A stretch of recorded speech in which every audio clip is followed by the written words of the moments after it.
আজান হয়ে গেল। তো ইসলাম অনেক মেহনত করে, অনেক রক্ত ঝরিয়ে আজ আমি আপনি ইসলামের ছায়াতলে আসতে পেরেছি। অনেক জুলুম অত্যাচার হয়েছে। আমার নবী দিন দুনিয়ার বাদশাহ মুহাম্মদুর রাসূলুল্লাহ সাল্লাল্লাহু আলাইহি সাল্লাম যখন গাহারে হিরায় যখন আবু বকর সিদ্দিক রাদিয়াল্লাহু তাআলা আনহুর কোলের উপরে মাথা দিয়ে যখন ঘুমাচ্ছিলেন, তাই তখন ওই সময় আবু জেহেল তার লোক লস্করকে নিয়ে আবু বকরের ঘরগুলো পুরো ঘিরে নিয়ে আসমা রাদিয়াল্লাহু তাআলা আনহার উপরে যখন জুলুম অত্যাচার শুরু করে দিলেন, তখন আবু বকর সিদ্দিক রাদিয়াল্লাহু তাআলা আনহু ওই সময়ে কান্না শুরু করে দিলেন। আল্লাহর নবী ওই সময় বলেছিলেন, ও বাবা আবু বকর, কি হয়েছে বাবা, কাঁদছো কেন? বলে, ইয়া রাসূলুল্লাহ, ইয়া হাবিবাল্লাহ, হুজুর আমার বাড়িতে আবু জেহেল সমস্ত লোক নিয়ে ঘিরে নিয়ে আমার আসমার উপরে জুলুম অত্যাচার শুরু করে দিয়েছে। আল্লাহর নবী ওই সময় বলেছিলেন, ও বাবা আবু বকর, বাবা আবু বকর, এখন বলো তুমি এখন আমার কাছে থাকবে না তোমার আসমাকে বাঁচানোর জন্য তুমি বাড়ি ফিরে যাবে? ওই সময় আবু বকর সিদ্দিক রাদিয়াল্লাহু তাআলা আনহু ওই সময় বলেছিলেন, ইয়া রাসূলুল্লাহ, ইয়া হাবিবাল্লাহ, হুজুর আমার জান আপনার উপরে কুরবান হোক। আমার আসমাকে যদি মারতে আমার আসমাকে যদি মেরে ফেলে দেয়, তবুও আমি আবু বকর তোমার কাছ থেকে যাব না। জোরে বলুন সুবহানাল্লাহ। আমাদের মুসলমান ভাইরা, পর্দার অন্তরালে মায়েরা ও বোনেরা, আবু জেহেল আসমার চুলের মুঠি ধরে মারে, বুকে মারে, পিঠে মারে, বল আল্লাহর নবী কোথায় আর তোর আব্বা আবু বকর কোথায় বল? ওই সময় আসমা বলেছিল, হে আবু জেহেল শুনে নাও, তুমি আমাকে মারতে যদি মেরে দাও, তবুও তোমার মতো বেঈমানের কাছে আমার নবী কোথায় আর আমার আব্বা জান কোথায় আমি বলবো না।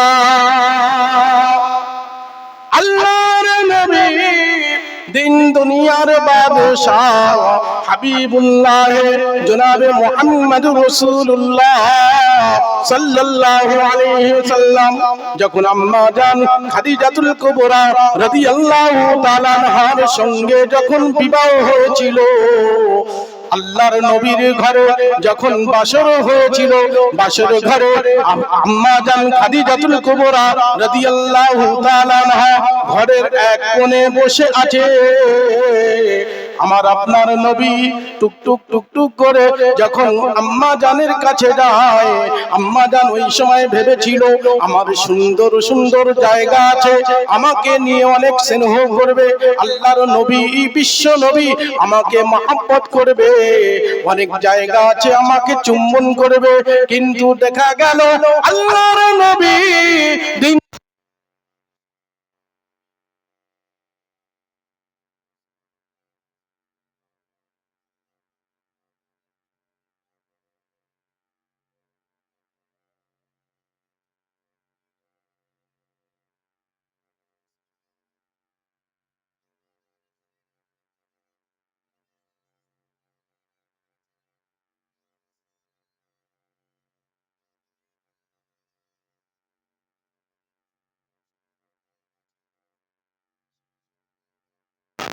চুম্বন না দিয়ে আমার চুলের ডগাতে কেন চুম্বন করলেন?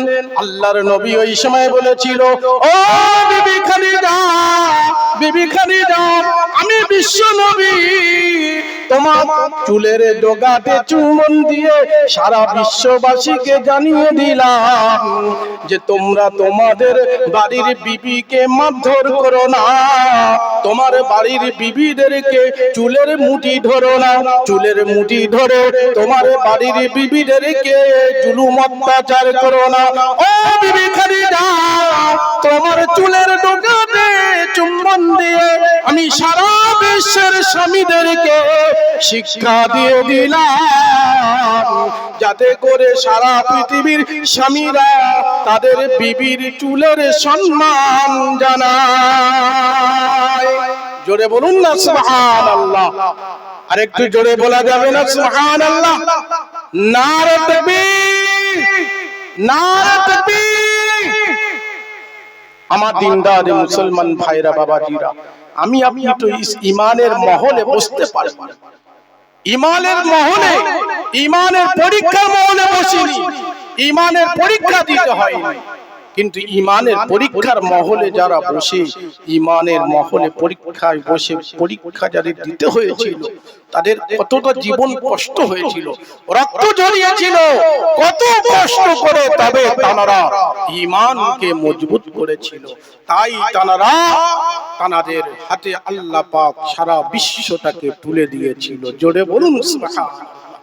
এই জন্য তো আল্লাহ পাক রব্বুল আলামিন পবিত্র কোরআনের মধ্যে জানিয়ে দিলেন, বিসমিল্লাহির রহমানির রহিম, ওয়া'দাল্লাহু আল্লাযীনা আমানু মিনকুম ওয়া আমিলুস সালিহাতি লা ইস্তাখলিফান্নাহুম ফিল আরদি কামা ইস্তাখলাফাল লাযীনা মিন ক্বাবলিহিম ওয়া লা ইউমাক্কিনান্না লাহুম দীনাহুম আল্লাযী ইরতাদা লাহুম ওয়া লা ইউবাদদিলান্নাহুম মিন বা'দি খাউফিহিম আমনা। পারা নাম্বার 18, পৃষ্ঠা নাম্বার 16, আয়াত নাম্বার 55, সূরার নাম হলো সূরা নূর। আমার আল্লাহ পাক রব্বুল আলামিন বলে, এ বিশ্বের মুসলমানেরা, আমি আল্লাহ পাক তোমাদের কাছে ওয়াদা করিলাম। কি ওয়াদা করিলাম? শুনে নাও, জেনে নাও। তোমরা আমার উপরে ঈমান আনো, ঈমান আনার পরে ভালো আমলের ভিতরে ঢুকে যাও, ভালো আমলের ভিতরে ঢুকে গিয়ে আমাকে রাজি খুশি করিয়ে নিতে পারলে আমি আল্লাহ পাক রব্বুল আলামিন আমি তোমাদের উপরে রাজি খুশি হয়ে সারা বিশ্বটাকে তোমাদের হাতে তুলে দেব। তোমরা সারা বিশ্বটাকে শাসন করিবে। জোরে বলুন না সুবহানাল্লাহ। এই বিশ্বের মুসলমানেরা কেমন করে দেশ শাসন করেছিল আপনারা জানেন না? মুসলমানেরা দেশ শাসন করেছিল 750 বছর। তখন কিন্তু এত মুসলমান ছিল না। এখন মুসলমান বেড়েছে না কমেছে? বেড়েছে।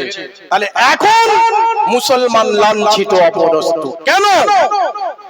আমার দিনদারি মুসলমান ভাইরা বাবাজিরা, আমাদের ঈমান ফুটো হয়ে গিয়েছে। ঈমানটাকে মজবুত করুন, আল্লাহর কোরআনকে আগলে ধরুন। কদ জাআকুম মিনাল্লাহি নূরুন ওয়া কিতাবুম মুবিন। কোরআনটাকে মজবুত করে ধরুন আর আল্লাহ রাসূলের সুন্নাতটাকে পাবন্দি করুন।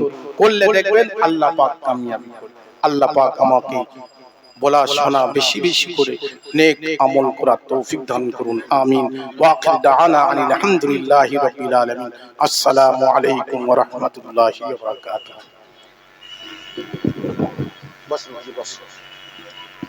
আসসালামু আলাইকুম ওয়া রাহমাতুল্লাহি ওয়া বারাকাতুহু। ভাই, আমাদের জনাব মফিজুল ইসলাম সাহেব তিনি এসে গিয়েছেন। ওনার সাথে একজন যোগ্য আলেমে দ্বীন তিনি ওয়াজ নসিহত